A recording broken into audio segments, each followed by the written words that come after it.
Amis auditeurs, nous retrouvons le père Biagio Virgiti, prêtre corse incardinier à Madagascar et actuellement à la paroisse Bonne Nouvelle à Paris, pour la parole de ce dimanche.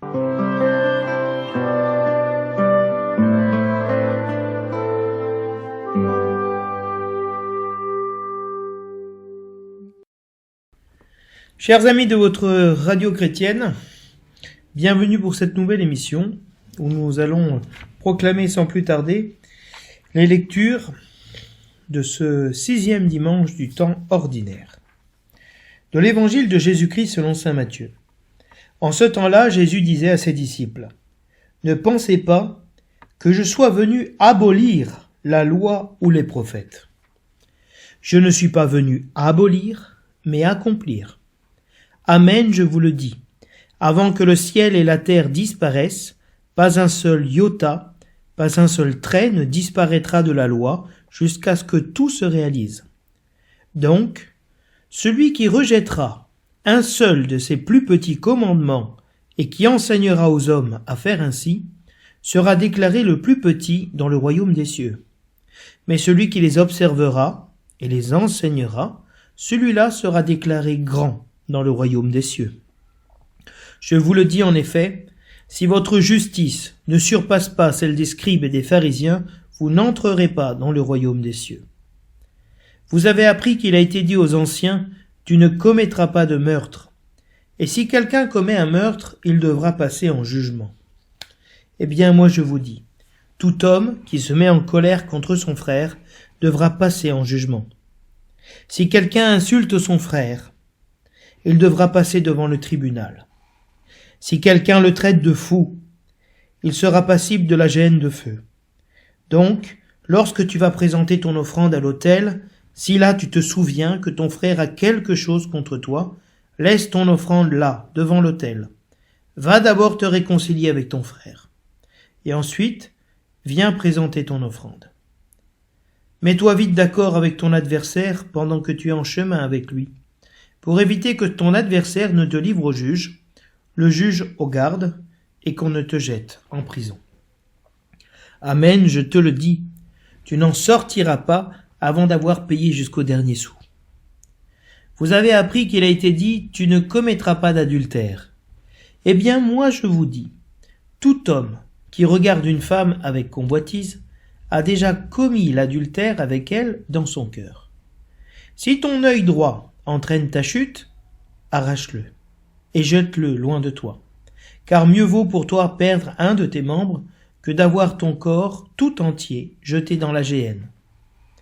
Si ta main droite entraîne ta chute, coupe-la et jette-la loin de toi. Car mieux vaut pour toi perdre un de tes membres que d'avoir ton corps tout entier qui s'en aille dans la géhenne. Il a été dit également, si quelqu'un renvoie sa femme, qu'il lui donne un acte de répudiation. Eh bien moi je vous dis, tout homme qui renvoie sa femme, sauf en cas d'union illégitime, la pousse à l'adultère. Et si quelqu'un épouse une femme renvoyée, il est adultère. Vous avez encore appris qu'il a été dit aux anciens, « Tu ne manqueras pas à tes serments, mais tu t'acquitteras de tes serments envers le Seigneur. » Eh bien moi, je vous dis de ne pas jurer du tout, ni par le ciel, car c'est le trône de Dieu, ni par la terre, car elle est son marchepied, ni par Jérusalem, car elle est la ville du grand roi. Et ne jure pas non plus sur ta tête, parce que tu ne peux pas rendre un seul de tes cheveux blancs ou noirs. Que votre parole soit oui, si c'est oui, non, si c'est non, ce qui est en plus vient du mauvais.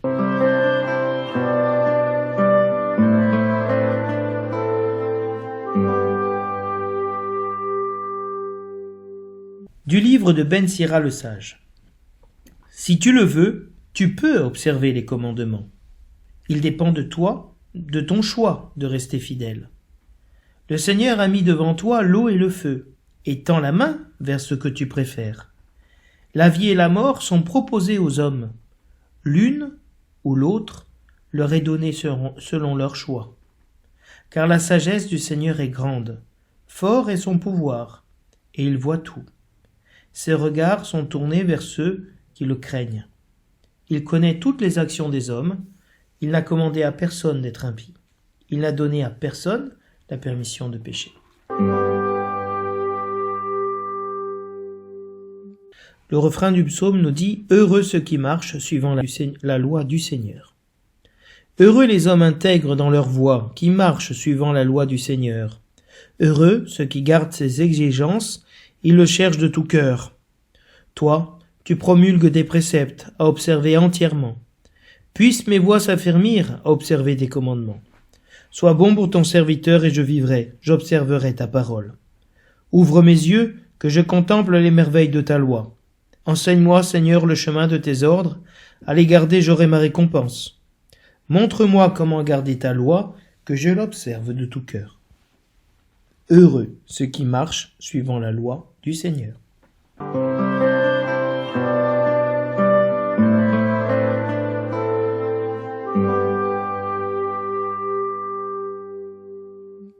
De la première épître de saint Paul aux Corinthiens.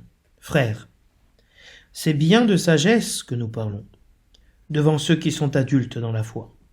Mais ce n'est pas la sagesse du monde, la sagesse de ceux qui dirigent ce monde et qui vont à leur destruction. Au contraire, ce dont nous parlons, c'est de la sagesse du mystère de Dieu, sagesse tenue cachée, établie par lui dès avant les siècles, pour nous donner la gloire. Aucun de ceux qui dirigent ce monde ne l'a connu, car s'il l'avait connu, il n'aurait jamais crucifié le Seigneur de gloire. Mais ce que nous proclamons, c'est comme dit l'Écriture, ce que l'œil n'a pas vu, ce que l'oreille n'a pas entendu, ce qui n'est pas venu à l'esprit de l'homme, ce que Dieu a préparé pour ceux dont il est aimé. Et c'est à nous que Dieu, par l'Esprit, a fait la révélation, car l'Esprit scrute le fond de toutes choses, même les profondeurs de Dieu. Parole du Seigneur.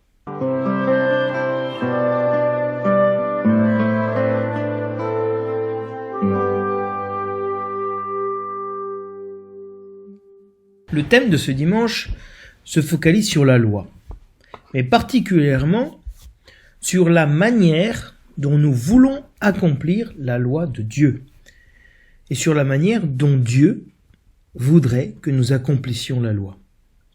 En effet, Jésus n'est pas venu abolir, mais accomplir la loi, c'est-à-dire révéler le sens profond de la Torah, la loi. Dans l'Ancien Testament, c'est la Torah, c'est-à-dire tout l'enseignement que Dieu a donné à son peuple au Sinaï. Il y a la Torah écrite et la Torah orale, c'est-à-dire il y a une transmission de la parole de Dieu par écrit, ce que sont les 5 premiers livres de la Bible, qu'on appelle le Pentateuque, la Torah pour les Juifs, et il y a une Torah orale, c'est-à-dire toute la transmission orale de la manière d'être, de la manière de vivre, de la manière de faire, de rendre le culte à Dieu, qui est la tradition aussi orale, qui petit à petit a été mise par écrite, par peur justement qu'elle disparaisse. Et donc, quand Jésus parle de la Torah, il parle de ces deux Torahs, la Torah écrite et la Torah orale. Donc, Jésus vient révéler le sens profond de la Torah, de la loi. Le terme Torah a été traduit en grec par nomos, la loi. Et donc, mais c'est beaucoup plus que la loi, l'aspect juridique de la loi. C'est le Torah vient de la racine yara qui veut dire indiquer, conduire. Et donc, la Torah n'est pas un ensemble de lois comme le Code civil, c'est l'indication, la direction donnée à la vie de l'homme. Voilà, je ferme la parenthèse sur cette considération sur le terme Torah, la loi. Donc, Jésus vient nous révéler le sens profond de la Torah et la mettre en pratique. Nous montrer ce que signifie la loi et comment Dieu veut que nous l'accomplissions. Jésus reprend la Torah et la perfectionne, si l'on peut dire. Jésus a déclaré « Bienheureux les pauvres », selon l'Évangile. Il a fait d'eux la lumière du monde. Et il continue à révéler en quoi consiste l'être chrétien, être disciple du royaume. Accomplir la loi et les prophètes est pour Jésus une question de justice. C'est donner aux hommes ce qui est juste, c'est-à-dire ce qui leur revient, ce qui est leur bien propre, qui leur fait du bien. Cette justice accomplie en nous, cette justice qui est accomplie en nous, comme elle est accomplie en Jésus-Christ, est la clé pour accéder au royaume de Dieu. Donc Jésus va reprendre certains commandements liés au prochain, et non pas au rapport que nous avons avec Dieu directement. Il va parler du meurtre, de l'adultère, qui est doublé par celui de la répudiation, et le faux serment. Meurtre, adultère, mensonge sont 3 portes ouvertes à l'injustice. C'est donc le contraire de ce que Jésus est venu accomplir sur la terre, accomplir toute justice, nous réconcilier avec Dieu, nous réconcilier avec le prochain, nous réconcilier avec nous-mêmes et nous réconcilier avec l'ensemble de la création. Donc en mettant ses disciples face au commandement, au pluriel, Jésus les invite à choisir s'ils veulent se contenter d'une interprétation formelle de la loi ou s'ils se sentent appelés à l'accomplir dans sa dimension totale, ce qui signifie aussi une dimension spirituelle profonde. Dans la première lecture, Ben Sira met lui aussi ses disciples face à la volonté délibérée de choisir le bien. Être fidèle appartient à votre choix. Comme dira le livre du Deutéronome, cette parole n'est pas loin de toi. C'est-à-dire, elle n'est pas hors de ta portée. Pour que tu te dises, elle est là-haut dans les cieux, comment je vais faire pour l'atteindre? Mais elle est dans ton cœur et dans tes lèvres pour que tu puisses l'accomplir. Nous retrouvons ici, si vous voulez, dans ce que dit Ben Sira, cette mise face à un choix, le fait d'être mis face à un choix, on retrouve un leitmotiv du livre du Deutéronome, où à la fin du Deutéronome, donc avant d'entrer dans la terre promise, Moïse dit de la part de Dieu à tout le peuple, « Je mets devant toi le bien et le mal, la vie et la mort, la bénédiction et la malédiction. Choisis la vie, choisis la vie. Je te mets de quoi choisir, choisis la vie. » Donc nous trouvons cet appel à agir bien, à choisir le bien. Et si nous remontons à l'origine, et donc au récit des origines, avec Caïn et Abel, on retrouve cet appel à agir bien. À agir bien dans quel contexte? Celui du fratricide, de l'homicide. Lorsque Caïn est fâché à mort contre son frère Abel, Dieu va le chercher pour lui dire, pour lui demander s'il est bien disposé.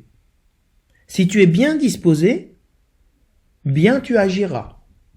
Mais si tu n'es pas bien disposé par rapport à ton frère, le péché n'est-il pas tapi en embuscade comme une bête féroce, prête à te dévorer? Donc, agis bien, agis bien. Tu peux la dominer, cette bête féroce. Tu n'es pas condamné à faire le mal. Et ça, c'est une grande libération pour nous. Donc même le péché dit originel n'est pas une excuse pour dire que Dieu nous a donné la permission de pécher, ni qu'il nous ait commandé de nous conduire de manière impie. Dieu nous a créés libres, et libres nous demeurons, avec tous les conditionnements évidemment de la faiblesse de notre nature humaine. Dieu n'a commandé à personne d'être malheureux. Au contraire, nous dit le psaume, heureux ceux qui marchent dans la loi du Seigneur. Il y a un bonheur. Heureux, bienheureux ceux qui écoutent la parole de Dieu et qui la mettent en pratique. Le chemin de la loi, c'est le chemin de la vie, le chemin de l'épanouissement et de l'accomplissement de l'homme. Paul nous fait comprendre que cette sagesse de la loi est le propre des hommes adultes dans leur foi, qui ont dépassé la sagesse du monde pour entrer dans celle du mystère de Dieu. Or, cette sagesse est cachée. Elle n'est pas dévoilée à tous, mais elle est donnée par Dieu. Sans elle, nous crucifions le Seigneur, nous le mettons à mort. Donc cette sagesse est indispensable pour ne pas être déicide, pour ne pas tuer Dieu. Nous nous comportons, nous, en ennemis de la croix du Christ. Cette sagesse invisible, inouïe, est réservée par Dieu à ceux qu'il aime. Il y a donc une élection, de la même manière que dans l'Évangile, en disant « Moi je vous dis », Jésus-Christ nous fait une élection, s'adresse à nous directement. Donc nous comprenons qu'on ne peut pas suivre cette loi de Dieu sans amour pour Dieu. On ne parvient pas à une telle connaissance sans aimer Dieu. Or, aimer est un choix qui nous donne accès aux profondeurs de Dieu. Pourquoi ? Parce que Dieu est amour. La prière qu'on appelle l'oraison de collecte, qui ouvre la célébration, dans la prière que fera le prêtre, le président, nous dit « Seigneur Dieu, tu as promis d'habiter les cœurs droits et sincères. Donne-nous par ta grâce de vivre de telle manière que tu daignes faire en nous ta demeure. » Bien, cette prière nous aide à entrer dans le thème de ce dimanche, parce qu'elle supplie Dieu de nous donner un cœur droit et sincère, comme Jésus le souhaite dans l'Évangile.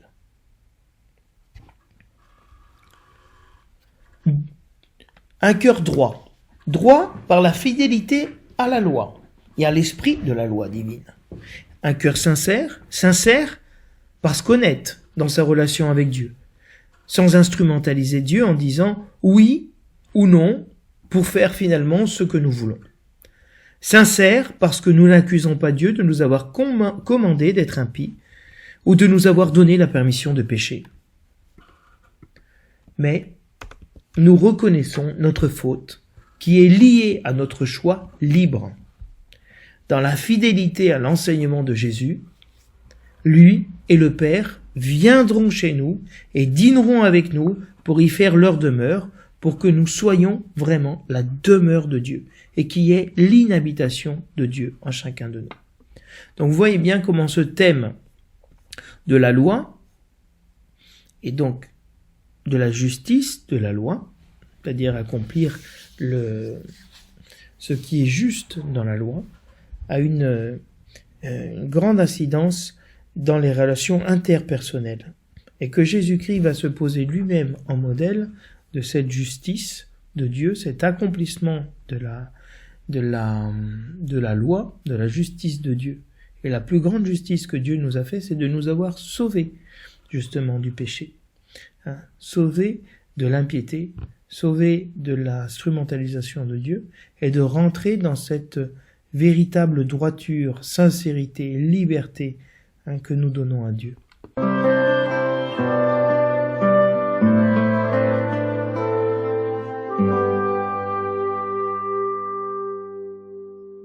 Le titre donné à l'Évangile par le lectionnaire est le suivant. Il a été dit aux anciens, « Eh bien, moi je vous dis ».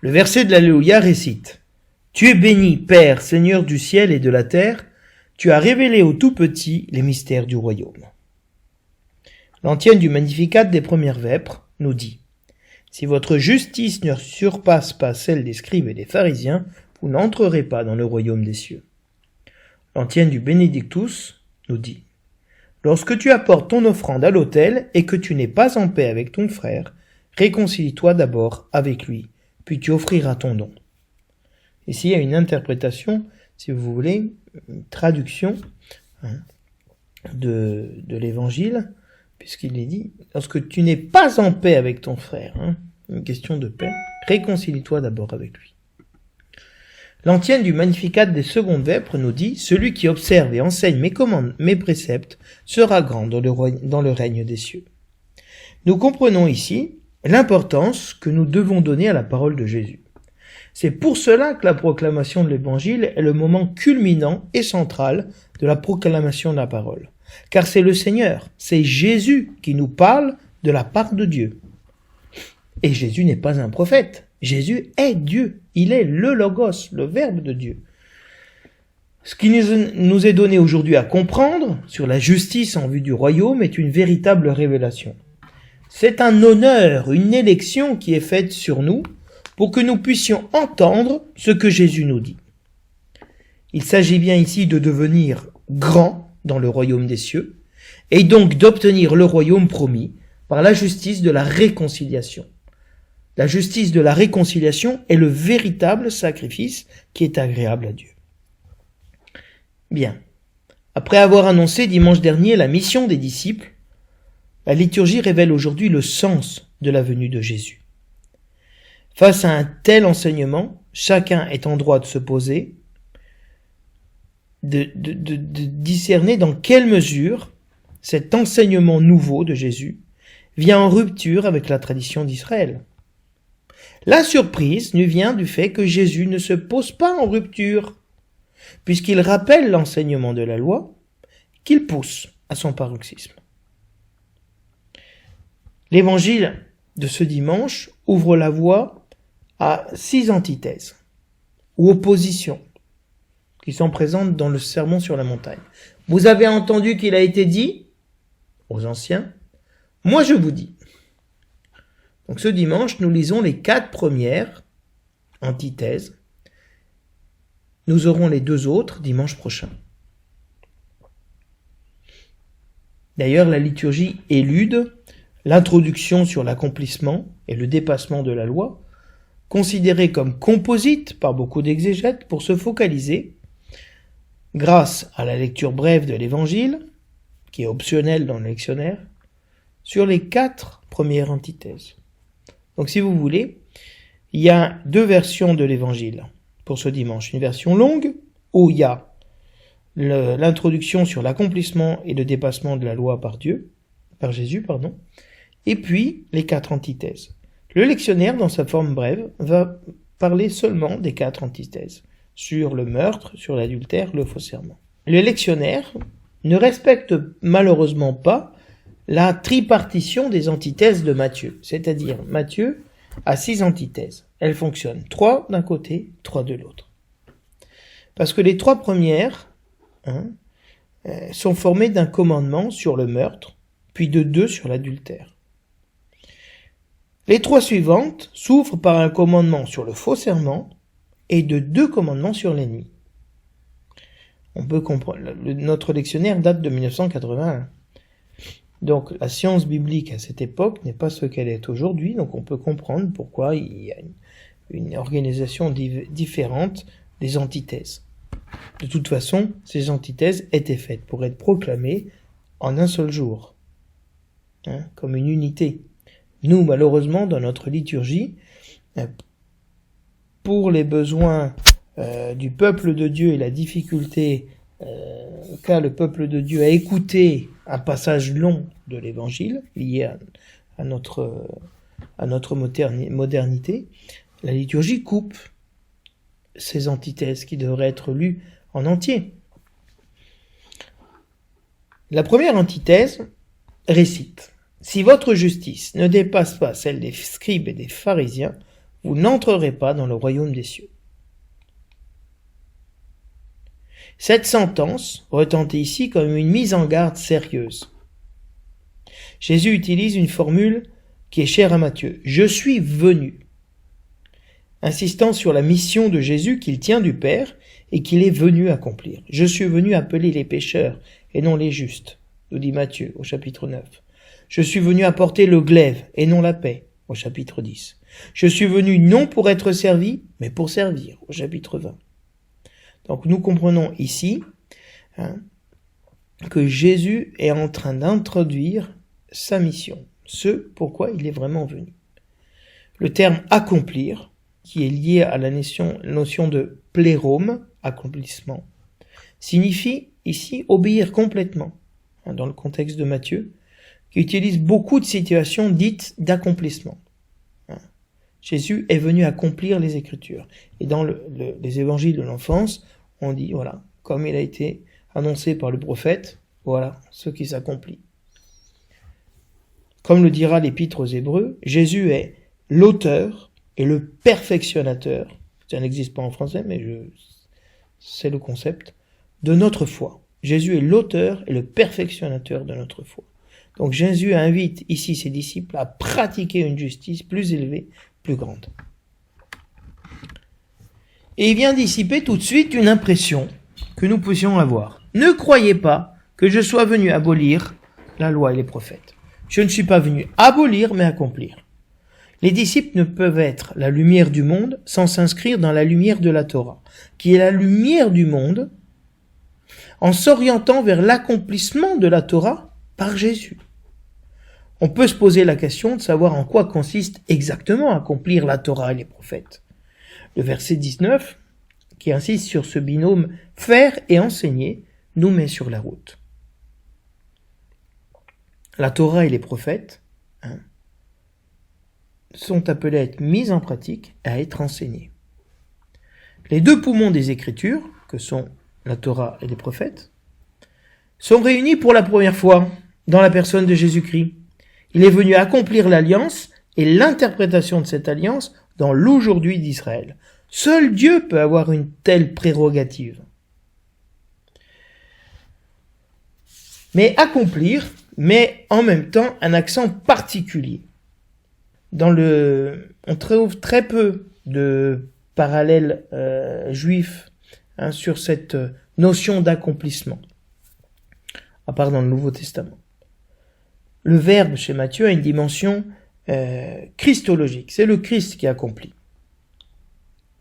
Donc on le voit dans les citations d'accomplissement, comme je vous disais tout à l'heure, dans le début de l'évangile de Matthieu. En choisissant le verbe accomplir, Matthieu place Jésus, comme dans les citations d'accomplissement, dans une continuité avec l'Écriture, avec la manifestation de la volonté de Dieu dans la Torah et les prophètes. Mais quel est ce lien entre Jésus et la Torah? Ici, il ne s'agit pas de légitimer l'enseignement de Jésus par la Torah. Ici, nous sommes dans un autre contexte. Jésus, ici, n'enseigne pas la Torah comme d'autres l'ont fait avant lui ou à côté de lui. Mais en raison de son intimité avec la volonté du Père, Jésus nous révèle l'essence même de la Torah, de la loi. Et cette volonté de Dieu, elle se base sur la Torah et les prophètes, pour porter le salut aux hommes. Donc la volonté de Dieu est mise en œuvre ici et enseignée par l'enseignement de Jésus. Et cela en accord avec la Torah et les prophètes. Mais d'une manière nouvelle. Jésus accomplit la loi et les prophètes en révélant la plénitude de la loi et des prophètes. Cette Torah est éternelle et immuable, Jésus ne vient pas l'abolir. Mais ce qui est surprenant ici, c'est que certains entrent dans le royaume des cieux en étant les plus petits, bien qu'ils aient rejeté le plus petit commandement et enseigné aux hommes à faire ainsi. Tandis que les disciples, si leur justice ne dépasse pas celle des scribes et des pharisiens, ils n'entreront pas dans le royaume des cieux. Il y a une disproportion, ce qui est scandaleuse ici, qui est choquante.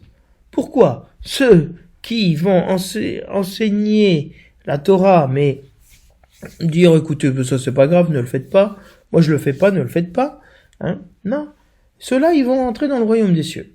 Et les disciples, si leur justice ne dépasse pas celle des scribes et des pharisiens, ils n'entreront pas. Si les écarts de certains portent sur des détails, pour les disciples, cet écart porte sur l'essentiel. La justice de Jésus est en syntonie avec la volonté de Dieu, tandis que pour les scribes et les pharisiens, c'est d'abord l'application concrète des commandements qui compte, avant l'esprit de la lettre. Dans cet évangile de ce dimanche, il y a un contraste entre la compréhension de la Torah par Jésus, qui permet une meilleure justice, avec l'interprétation de la Torah par les scribes et les pharisiens qui est insuffisante. Parce que leur justice est insuffisante.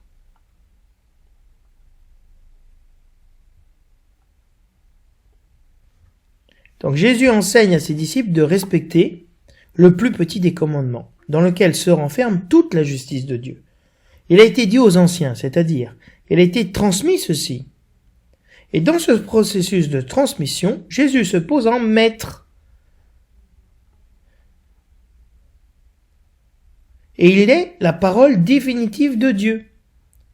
Voilà ce qui a été transmis en matière de justice.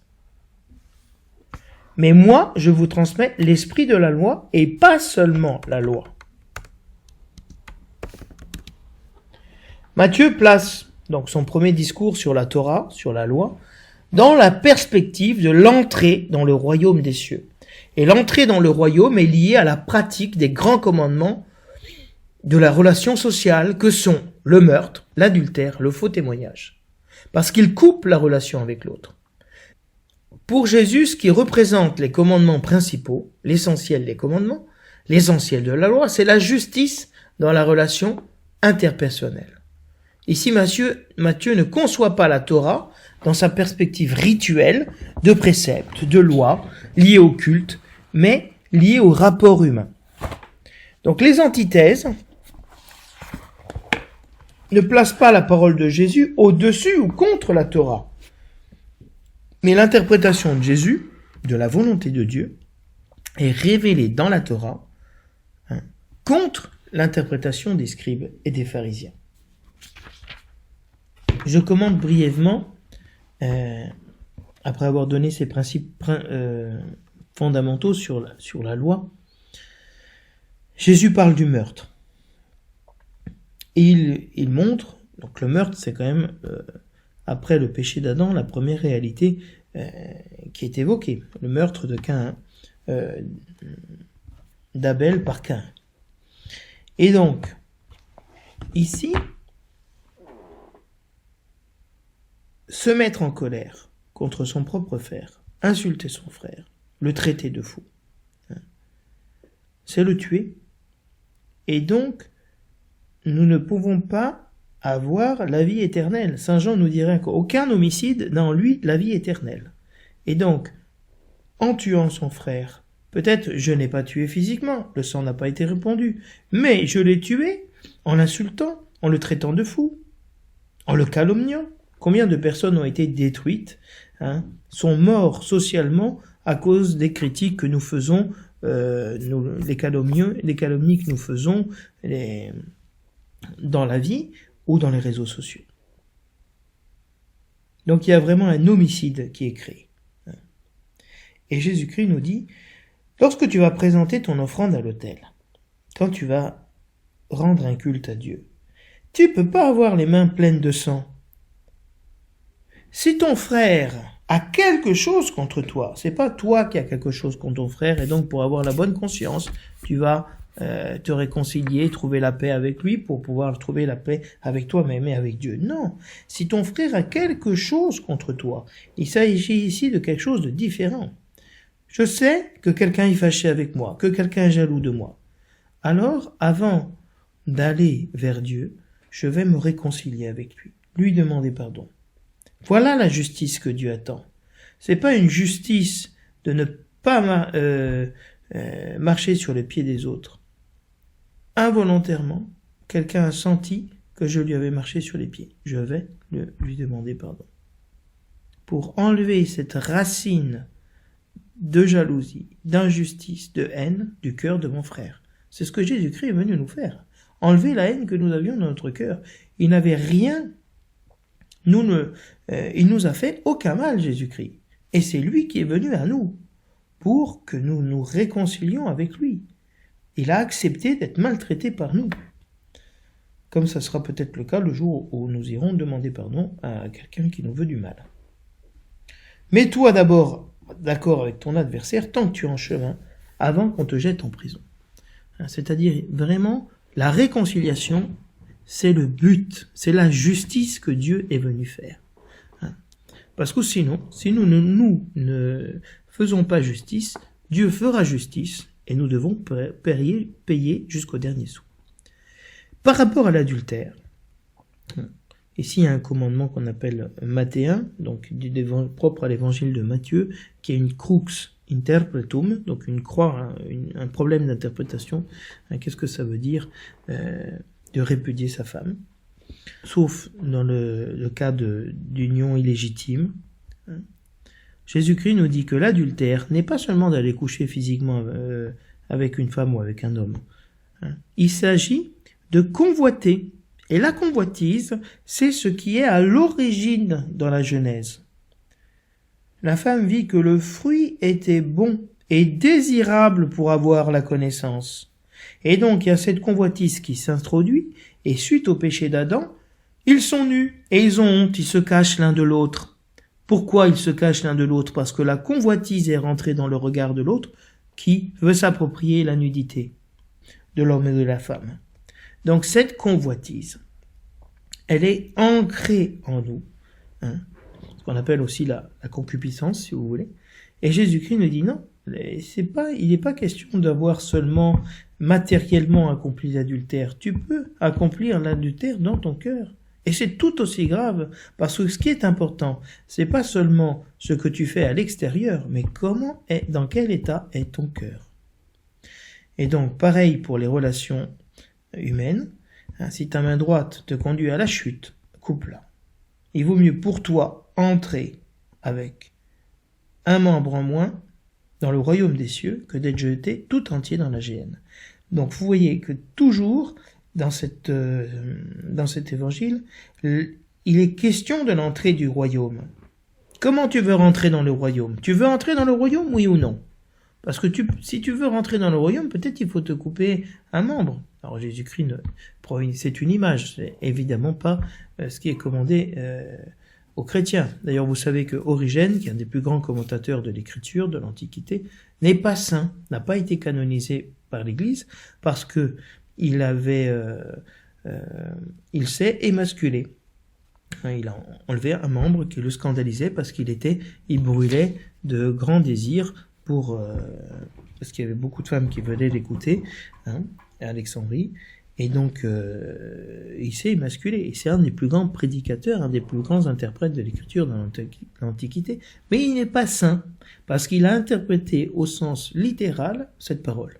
Et ce n'est pas possible, ici, de l'interpréter au sens littéral.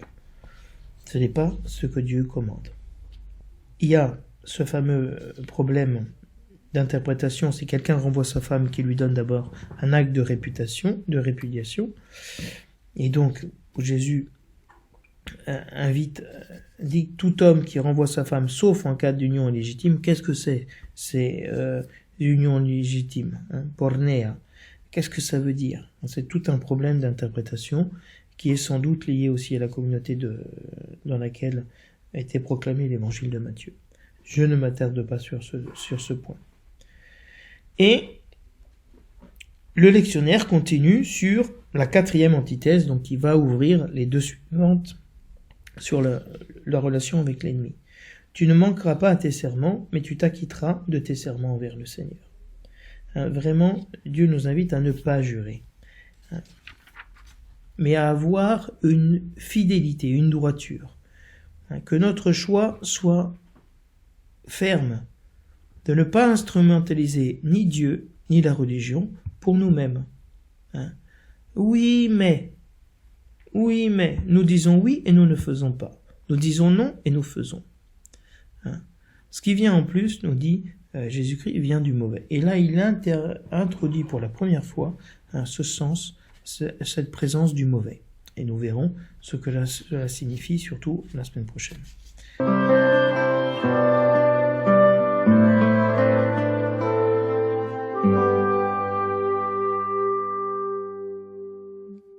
Dans la première lecture, nous trouvons un texte fondamental qui fonde la liberté, le libre arbitre dans l'Ancien Testament. Et Ben Sira nous invite à nous poser, d'être très francs, très honnêtes avec nous-mêmes, et de nous demander si nous voulons observer les commandements de Dieu. Parce que les commandements de Dieu ont pour but la vie éternelle, le bonheur éternel. Et donc, d'être fidèle au commandement, C'est un choix que nous devons poser. Vous savez que le livre de Ben Sira était utilisé dans la préparation des catéchumènes au baptême. Et ce chapitre sur la liberté est fondamental parce que personne n'est baptisé contre sa volonté. Adulte, les enfants pouvant pas exprimer les petits-enfants leur liberté, ce sont les parents qui se substituent à la liberté des enfants, mais nous avons tous besoin un jour, même si on a reçu le baptême petit, de choisir librement Jésus-Christ. Pour le choisir librement, il faut le connaître. Il faut que ses commandements, que sa vie nous soient annoncés. Et cette justice de Dieu nous a été annoncée dans l'Évangile. Cette bonne nouvelle, heureux les pauvres, nous a été annoncée. Et donc, comment je me positionne, moi, face à ce choix? Le Seigneur a mis devant toi l'eau et le feu, et tend la main vers ce que tu préfères. Il y a un midrash qui raconte que Moïse, quand il était bébé, on lui a mis devant des charbons ardents et des pièces d'or, pour voir s'il allait choisir, quand il a été récupéré par la fille de Pharaon, s'il allait choisir l'argent ou le pouvoir, ou la braise. S'il allait se rendre compte s'il avait du discernement sur ce qui était de l'or. Tout ce qui brille n'est pas de l'or. Et donc Moïse va choisir le charbon ardent et va le porter à ses lèvres. Et c'est pour ça que la tradition dit la tradition juive, que Moïse était bègue, parce qu'il s'est brûlé les lèvres avec le charbon ardent qu'il a choisi. Il n'a pas choisi l'or, il a choisi la révélation de Dieu. Et Dieu va se manifester à Moïse dans un buisson ardent. Donc ça, c'est une petite histoire juive qui est dans la tradition orale, dans la loi orale, la transmission des pères. Et donc, on nous invite à choisir entre l'eau et le feu. Qu'est-ce que tu veux? En fonction de ce que tu veux faire, tu vas choisir l'eau ou tu vas choisir le feu. La vie et la mort sont proposées aux hommes. L'une ou l'autre leur est donnée selon leur choix. Dieu met devant nous la vie et la mort, comme je vous disais dans le livre du Deutéronome. Choisis la vie. Le fait que Dieu nous mette devant un choix, il nous invite à choisir la vie, ce qui donne vraiment la vie. Et donc nous ne pouvons faire un choix qu'avec du discernement. Et toutes les erreurs, les chutes de notre vie nous aident à rentrer dans le choix véritable, dans la vie. Car sans sagesse, nous ne pouvons pas acquérir le bien et la vie. Pour ça, quand on renvoie à la scène du jardin où Dieu avait planté l'arbre de la vie et l'arbre de la connaissance du bien et du mal dans le jardin, l'homme a choisi non pas l'arbre de la vie, mais il a choisi de manger de l'arbre de la connaissance du bien et du mal. Et comme il n'était pas prêt, il n'a pas reçu la vie, mais il a reçu la mort. Il s'est trouvé nu et il s'est trouvé sans force. Et Dieu vient auprès de l'homme pour qu'il acquiert la sagesse. À travers nos péchés, à travers nos chutes, nous apprenons à connaître la sagesse de Dieu. Et cette sagesse de Dieu est grande, très grande, parce qu'elle donne la vie. Et Dieu regarde ceux qui le craignent, c'est-à-dire ceux qui, ce n'est pas la crainte dans le sens la peur, mais c'est la révérence religieuse, si vous voulez, envers Dieu, qui ont un respect, une confiance en Dieu. Et le Seigneur ne nous a pas commandé d'être des impies, de faire le mal. Nous ne sommes pas condamnés à faire le mal, y compris si dans notre vie nous avons subi des injustices. Nous ne sommes pas condamnés à reproduire ces injustices. Dieu ne nous a pas donné la permission de pécher. Il est venu nous donner la vie, et la vie en abondance. Et ses commandements sont une aide pour connaître le bien du mal. Donc, pour Ben Sira, rentrer dans la parole de Dieu, dans les commandements de Dieu, donne la sagesse, parce qu'il nous permet de voir ce qui en nous vient de la chair et ce qui en nous vient de Dieu. Le psaume, lui, va répondre. en disant « Heureux ceux qui marchent suivant la loi du Seigneur ». Donc il continue dans cette invitation que nous a fait Ben Sira à être fidèle au commandement du Seigneur et à être en syntonie, si vous voulez, avec la loi et les prophètes, à marcher suivant la loi du Seigneur. Le Seigneur, c'est Jésus-Christ ici. Ce n'est pas seulement la révélation de l'Ancien Testament, c'est aussi celle du Nouveau. Heureux celui qui marche dans l'interprétation de la loi donnée par Jésus-Christ.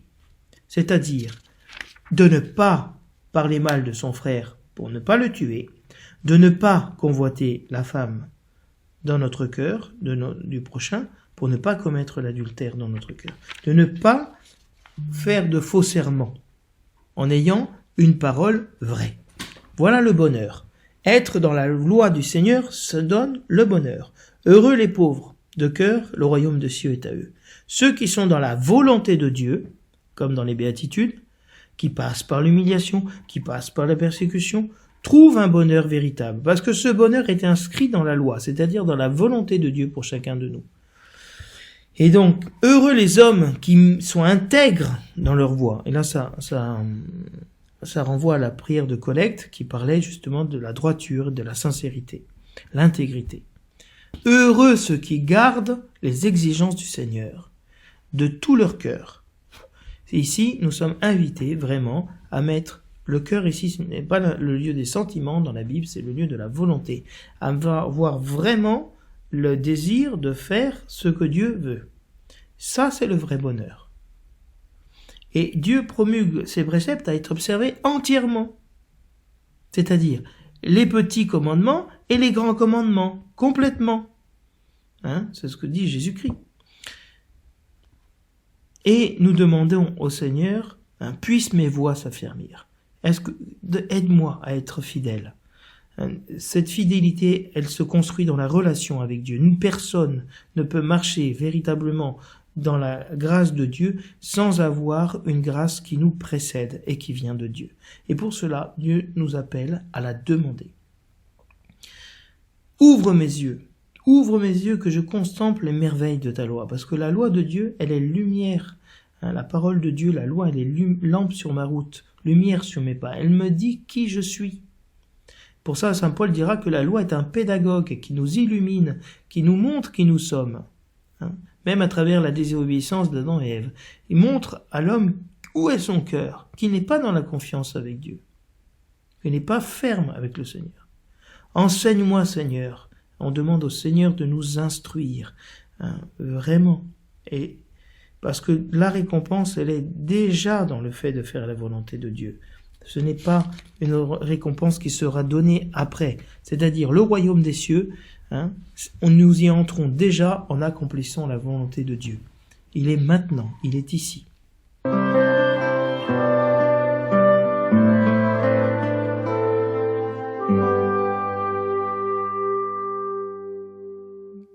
Dans l'Épître aux Corinthiens, saint Paul nous parle de cette sagesse. Quelle est cette sagesse? Cette sagesse de la loi, cette sagesse de la profondeur du commandement de Dieu que Jésus-Christ nous dévoile.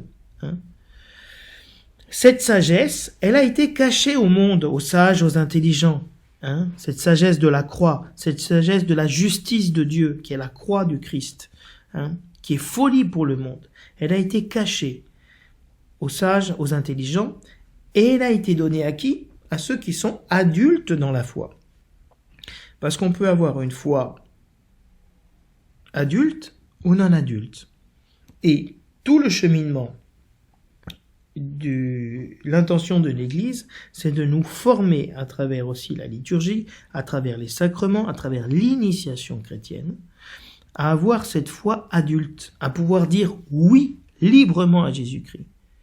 Nous disons dans toutes les veillées pascales, nous refaisons cette renonciation à Satan, je le rejette, toutes les nuits pascales, et nous disons, je choisis Jésus-Christ, je crois en Dieu, je crois en Jésus-Christ, son Fils unique. Il y a vraiment un acte libre qui est fait. Et cela est fait dans la mesure où nous acquiesçons, nous acceptons cette foi. Cette foi grandit aussi en la proclamant, en la confessant. Et donc il y a deux sagesses, celle du monde et celle que Dieu donne. Et cette sagesse, c'est le mystère de Dieu, le mystère chrétien, qui a été caché, mais qui vient de l'origine. Et aucun de ceux qui dirigent ce monde n'a connu la sagesse de Jésus-Christ.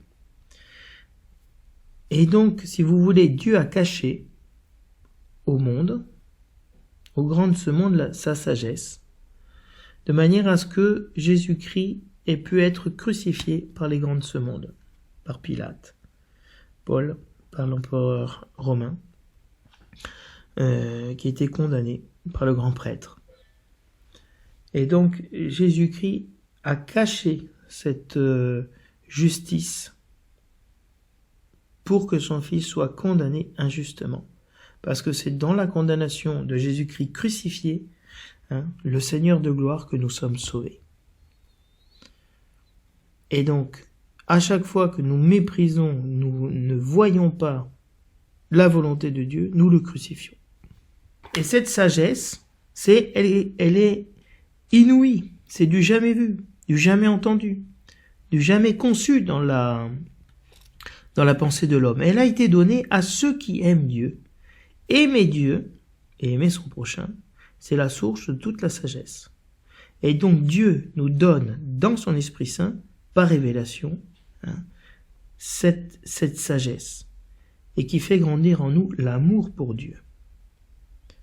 Et donc l'Esprit de Dieu scrute le fond de toutes choses, et même les profondeurs de Dieu. Et dans le baptême, pour ça saint Paul parle toujours de l'Esprit en lien avec le baptême, nous avons reçu l'Esprit de Dieu, qui scrute les profondeurs de notre être, qui nous permet de voir qui nous sommes, et les profondeurs de Dieu, de goûter la profondeur, la grandeur de l'amour de Dieu pour chacun d'entre nous.